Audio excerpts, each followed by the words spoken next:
Bonjour à tous. Merci pour votre présence à ce webinaire sur la solution Teliska Recording.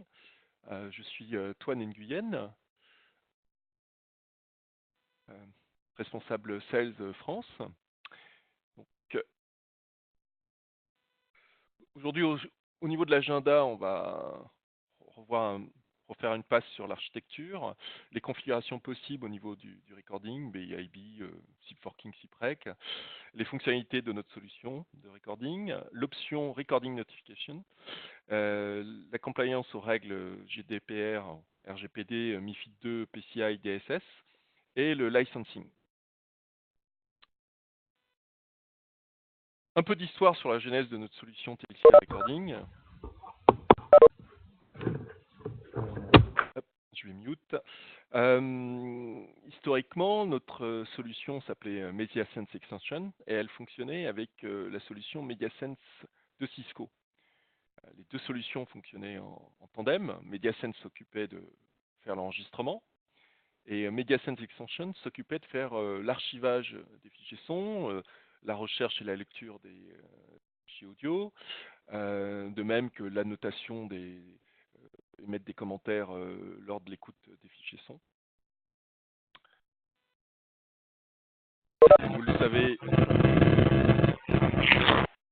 Comme vous le savez, MediaSense est passé end of sales, et sera end of life en octobre 2020 et n'est plus vendu depuis 2017. Donc par conséquent, nous, Teliska, on a décidé de développer une solution de recording en remplacement de la solution MediaSense. Qu'est-ce qui change? À la place de MediaSense, on a Teliska Recording. Teliska Recording TRA. Et on a renommé MediaSense Extension en Teliska Recording Manager. Teliska Recording Agent fait la même chose que MediaSense, s'occupe de l'enregistrement, et Teliska Recording Manager, en rajoutant plusieurs fonctionnalités, continue de faire l'archivage, la recherche et le streaming des fichiers audio. Teliska Recording Agent, lui, il se base au niveau de des fonctionnalités de recording, il se base sur le built-in bridge ou sur du SIP forking ou du SIP-Rec au niveau du cube. On reviendra plus tard sur les SIP-Rec. Au niveau des paramétrages, tout se fait au niveau du CUCM, c'est-à-dire au niveau du recording profile sur les devices qui doivent être enregistrés. On a toujours le mode full automatic recording ou selective recording on demand, si vous voulez. On supporte les codecs G711, G722 et G729. On supporte le Secure SIP et le Secure RTP.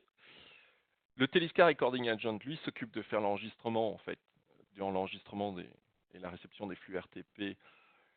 Il enregistre ça en fichier RAW. À la fin de la conversation téléphonique, il va transformer et compresser ces fichiers en MP3. Ces fichiers MP3, il faut estimer 1 heure de conversation pour 18 mégas. 18 mégas pour 1 heure de conversation. On supporte la haute disponibilité. On y reviendra en détail dans les prochains slides. Un petit rappel sur le built-in bridge, c'est une fonctionnalité qui existe sur certains devices Cisco et c'est une fonctionnalité qui existe aussi sur le Jabber. Donc le built-in bridge ou BIB, ce n'est ni plus ni moins qu'un forking, une duplication des flux RTP que reçoit le téléphone vers le serveur recording. La signalisation est en fait par le CUCM. Au niveau du SIP forking, donc vous avez deux types de SIP forking, soit avec CUCM, soit sans CUCM. Aujourd'hui, au niveau du SIP forking, toute la configuration se fait au niveau du cube. On déclare tous les DN et où se trouve le SIP trunk, vers quel recorder doit partir la signalisation et le flux RTP. Et au niveau du SIP-Rec, aujourd'hui, le SBC, SIP-Rec, SIP forking, c'est à peu près la même chose, sachant que SIP forking, c'est au niveau du cube du Cisco Unified Border Element. Au niveau des sessions de border controller, aujourd'hui, on a validé pour l'instant le Sonus et le Cisco Cube en SIP-Rec. Au niveau de l'architecture de haute disponibilité, pour le BIB, on peut déclarer via des onPilot et un top-down line group plusieurs SIP trunks.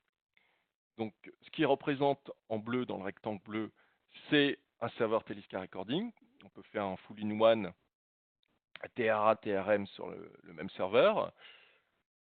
On supporte Postgre et MSQL. Dans cette architecture, ce que vous voyez, c'est deux serveurs Teliska Recording en actif-actif, mais à un instant donné, vous n'avez que les flux RTP qui passent par un SIP trunk.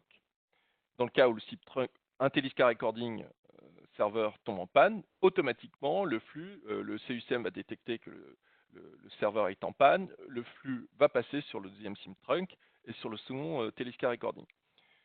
Dans cette architecture, chaque Teliska Recording Manager va aller chercher les fichiers son directement sur chacun des Teliska Recording. Donc ça sous-entend que les Teliska Recording, vous pouvez en mettre autant qu'il y a de sites si vous voulez préserver le WAN.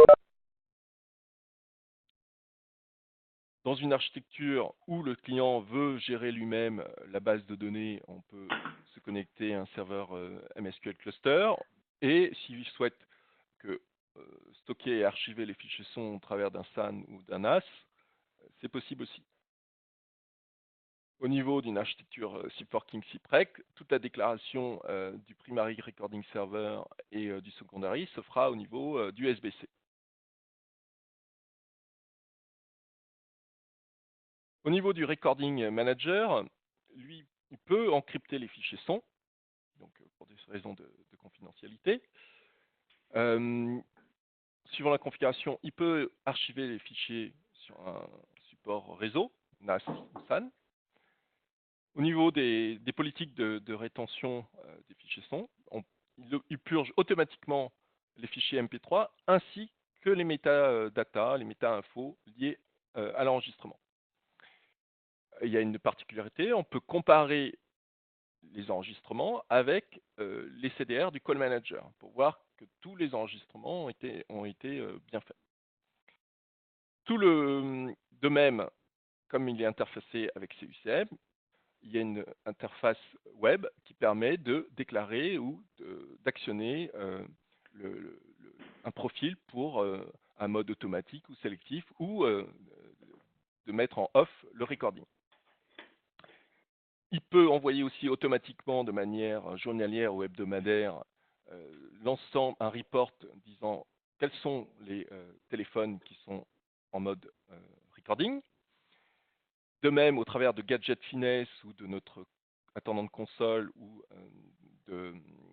d'API, on peut marquer un enregistrement pour delete ou record. Exemple, par défaut, on peut mettre en automatique tous les enregistrements, mais s'il ne se passe rien, les enregistrements seront supprimés à la fin de la journée. Par contre, si pendant la conversation, l'agent souhaite informer le serveur qu'il faut sauvegarder cet appel, il n'aura qu'à appuyer sur le gadget. De même, sa fonctionnalité primaire, c'est search and play des fichiers son. Et de même, ce search and play peut être embedded dans le gadget Finet et donc disponible dans le bandeau.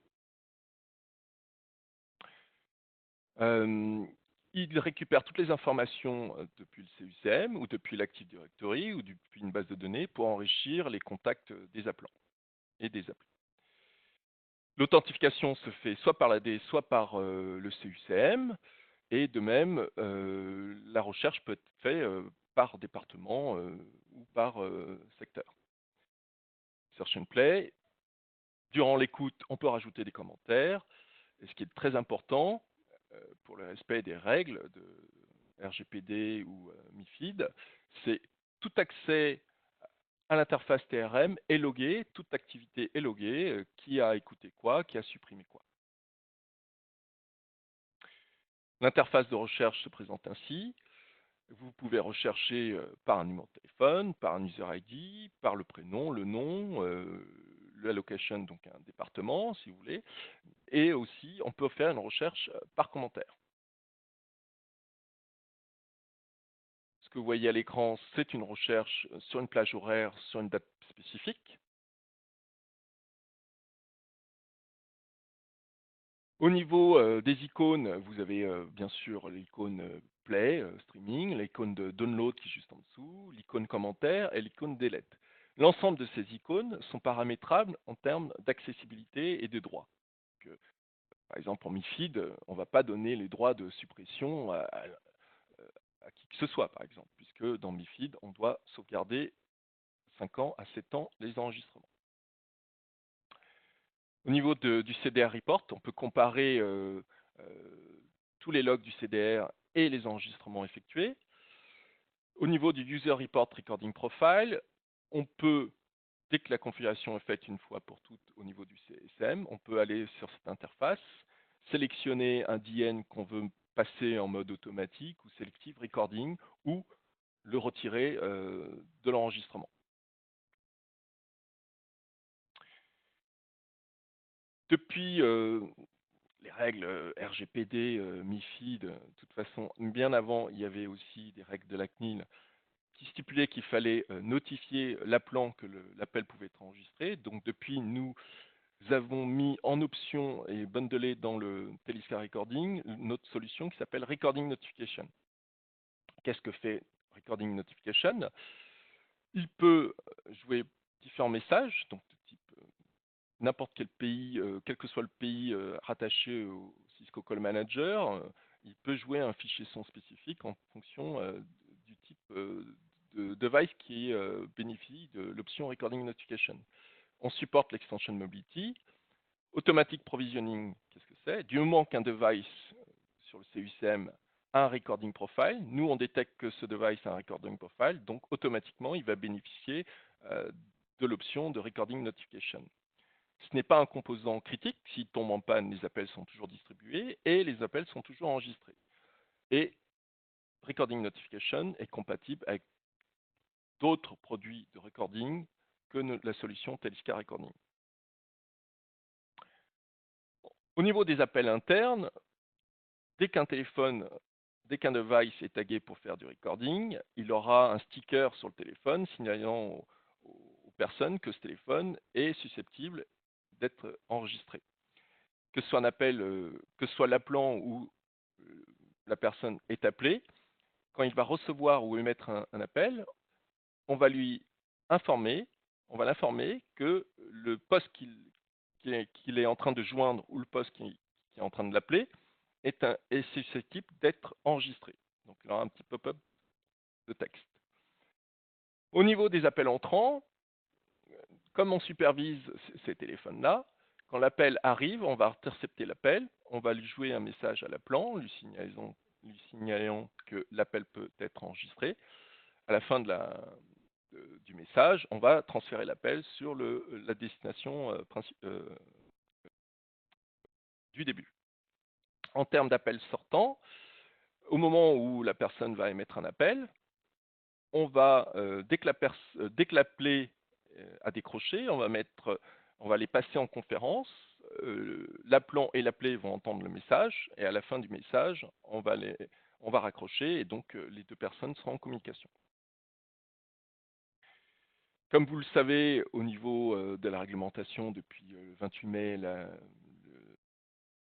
GDPR ou le RGPD est obligatoire.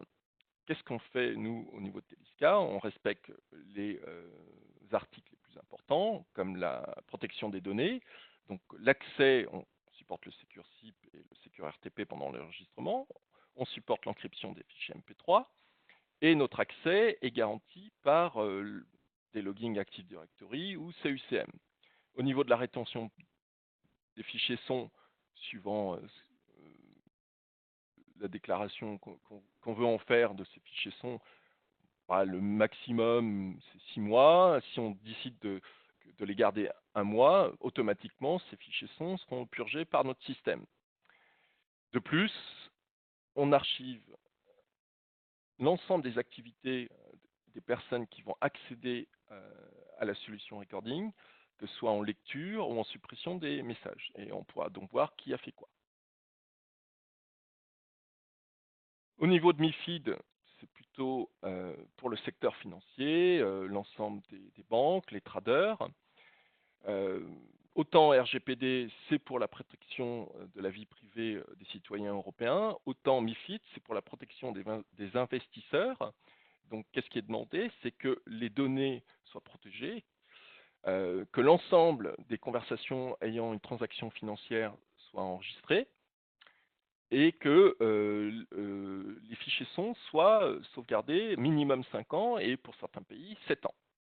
Donc, en fonction de l'espace de stockage, les fichiers son pourront être sauvegardés 5 à 7 ans. Il faut compter 18 mégas pour 1 heure d'enregistrement. Au niveau de PCI DSS, pour ceux qui ne savent pas, c'est un standard pour tous les marchands qui font des transactions avec des cartes bancaires. Même si ce n'est pas stipulé, il est fortement recommandé que les informations liées à la carte bleue ne soient pas enregistrées durant la conversation téléphonique.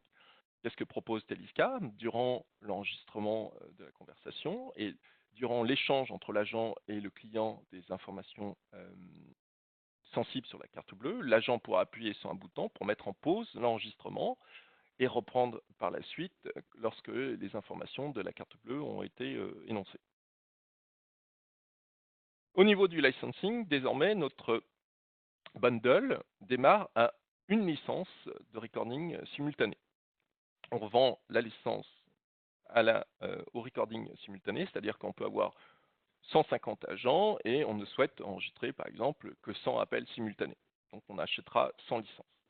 Recording notification est en option, n'est pas obligatoire. Si le client a déjà un IVR, c'est l'IVR qui jouera la notification.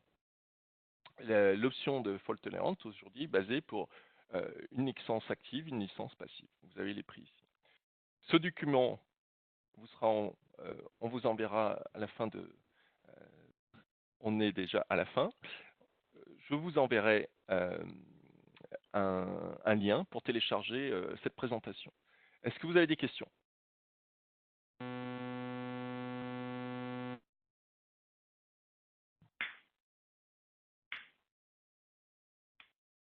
Si vous avez des questions, n'hésitez pas. Toine, est-ce Oui. qu'on aura le record de la session? Ouais, je vous le mettrai à disposition aussi. On le mettra sur notre channel YouTube. D'accord, parfait.